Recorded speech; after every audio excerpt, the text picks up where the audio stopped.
yesimbaniriza akadde kano mwasibye mutya mwe n'aba following Afudde TV nembebaza nembagamba nti kyemwakola kyamaanyi okubanga mwasubscribinga ate ne munyiga n'ekadde Kitalo bambi waliwo omukyala afudde nga Azaala bamuyita Whitney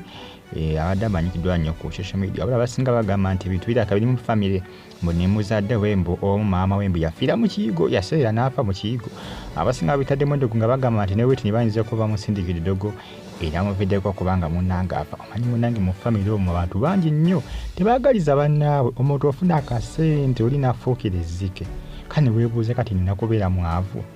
ebintu bya famire ebyo munnange eby'ekikeebe si byangu omuntu oyinza okuba ofunye akasenteko ogamba oli abafamire banaasanyukirako ne bakufuukira akayinja mu ngatto buyita baddogo bakusindikira batemu bannange eyo famire ezimu nga si nnyangu baneekubeeramu ekyamazima nga si nnyangu kubeeramu mbaniriza akadde kano mwasibye mutya Nichole ali lubuto information eyakavaayo akadde kano gye nnaakafuna okuva mu sources ez'enjawulo muli mutya following Afudde UG News ate ne KBTV gyeri KRTV Uganda naawo gyeri temuna bya automatic batekedde nga 18-19 naku 3 nga munyumira omuzanyo ku stage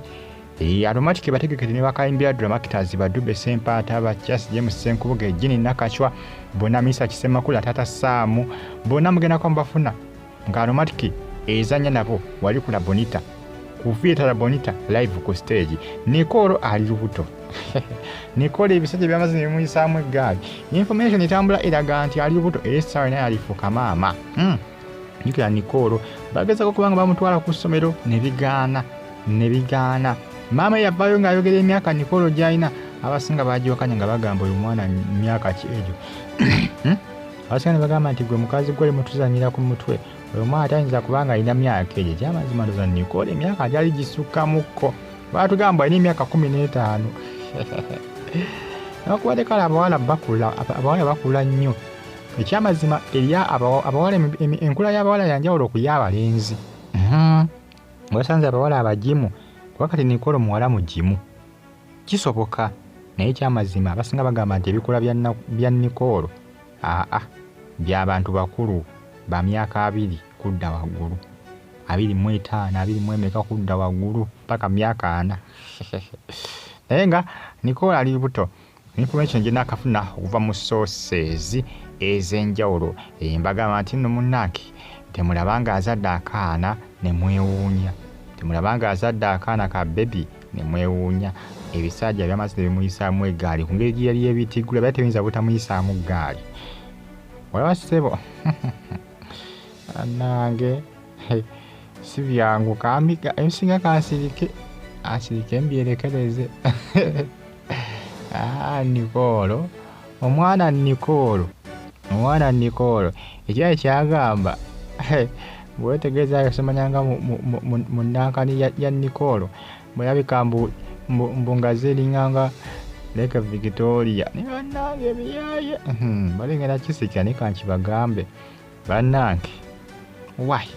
bintu mwana akuze mwana muntu mukulu kwati Nichole aweze emyaka 18 wabanga yafunye olubuto kiri gyali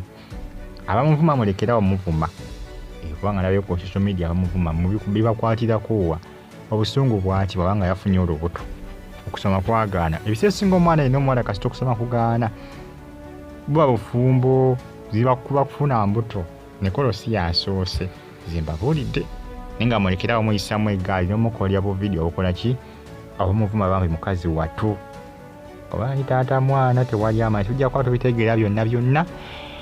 bagita Afudde TV musubscribinga ate munyige n'ekkale oba oyo taata w'omwana oyo gwali naye simanyi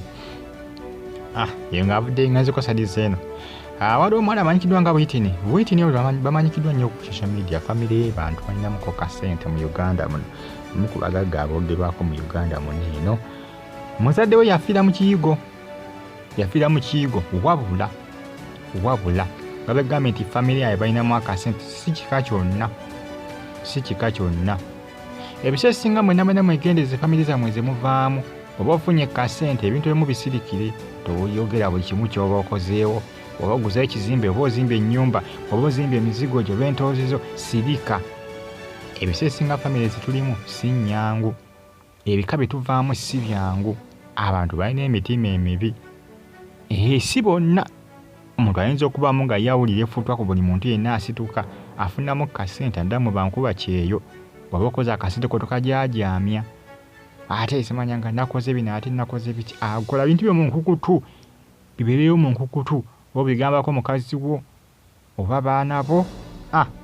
naye ebyekika mubeegendereze. Abasinga bwe batakuttisa ddogo bakusindikira battemu ne bakunyiga ne bakusaanyaawo noza mwalabye abafumba babiri be basse abadde bakava Switzerland naye ng'ekyabasizza bafamire bagamba lwaki bo bagagga ate babala baavu ndowooza owulya ne weebuuza bwe babalemesa okukola. Ebisesinga goyinza okuba mu famire yammwe ng'oli mukozi nnyo ba mu kika kyammwe ng'oli mukozi ngeri oli muyiiya n'okwasa akasenteko n'okakwasa bwati wekapa n'okakwasa mu ngalo abafamire kiba kijja kubaluma. Abasinga nga si bayiiya naye nga gw'oli muyiiya n'okafuna akasenteko n'okafuna mu ngalo bweti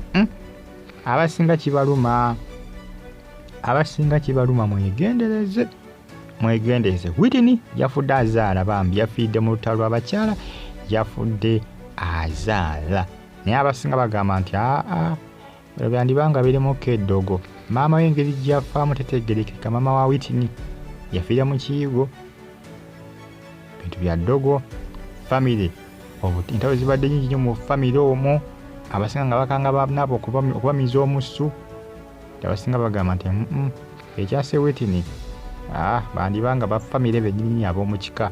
bebayatidde Whitney okubanga bamusaanyawo n'okumunyiga completely kubanga basaanyawo obulamu bwe. Si byangu naye ng'awo we tuli ongera okubanga mufollowinga Fadi TV UG ate mbagamba nti musubscribinge munyige kade updates simba nazo each and every single day. Nkugamba nti ono mbaana mawulire agaba gatambula okwetwala eggwanga lyatti Uganda. Kyolina okola just kirimu kyokka kikakunfollowinga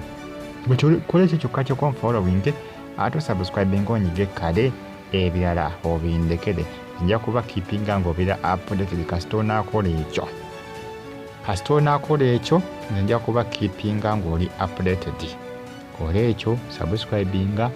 ate onyige kale bambi kitalo nnyo ekya Whitney bitiisa bambi bikaabisa ddala. Mbagala nnyo era mbeebaza nembagamba nti kyemwakola kyamaanyi okubanga bambi mwasubscribinga ate ne munyiga neyo ku kade bagita Fadi TV kitalo bambi ekya Whitney naye nga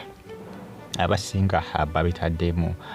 eddogo. Manye eddogo gyeriri munnange eddogo gyeriri tewakanyanga ddogo nteri ate mu famire omwo mulimu eddogo ofuna akasente kugambye ensi yantabulansi omuntu ofuna essente ng'ovudde mu mbeera embi ate nezikufuukira ekizibu nazo nezikufuukira ekizibu ng'owonye ennaku n'ofuna essente ogamba bannafuna zaaki nga buli mwata amasa gatadde ku ggwa ab'eddogo abatemu buli omu nga